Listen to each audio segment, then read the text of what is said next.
33 degrees, and can you tell? Oh yes. However, the air conditioning is making light work of it in the Toledo, isn't it?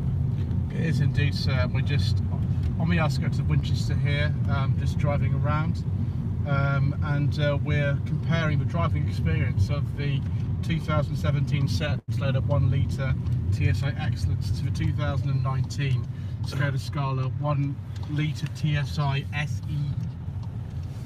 Yeah. And if the engine characteristics sound similar, that's because they have the same engine and gearbox. They do. Quick question.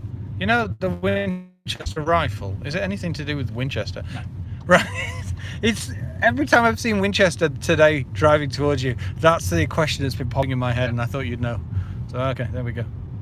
Yeah, so this car, I've always found the steering, and this obviously I've had this car for 2 years now. The steering is on the light side.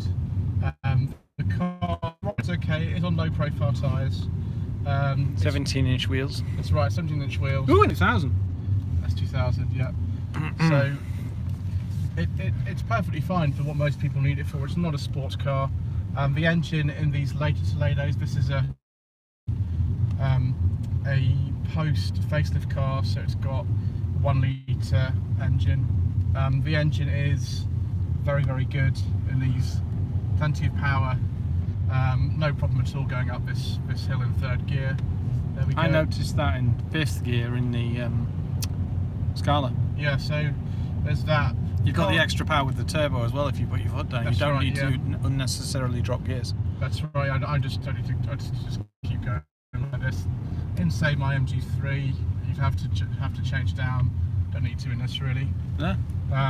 So yeah, it's not really, I'd say, for driving around here the sort of best example of kind of performance of things, but the car does feel though considerably narrower than a Scala. That's because it is. Yeah. I wouldn't say the driving experience is sophisticated, but it depends what you're used to. If you're used to driving things like Series 2A Land Rover. yeah, or something like that, or just a Polo that's made over the last 10 years, which is essentially what one of these is, then it will feel very familiar. Every control in this car is very nice and neatly laid out. Because we've got the top version here, we've got very comfortable seats with part leatherette, and we've got climate control as well, which today we are absolutely using. So yes, I think that's about what I have to say about it. It is. What you get into the gallon then? It says there 37.7. That's low for you. I've been driving in a more spirited fashion today. I've never seen that before, but I did notice whilst you were on the back rows, this car was handling exceptionally well, and it was accelerating well too. It was okay. It's my long-term figure is 54.2 there. Yes, 54.2 but 39. That's kind of driving that I tend to do, but that's about it really. I'm just a bad influence. Yes, indeed. So that's for Toledo, and later on we'll go have a go on the Scala as well, and we'll see what that's like. We will. So there you go, the driving experience in the Seat Toledo.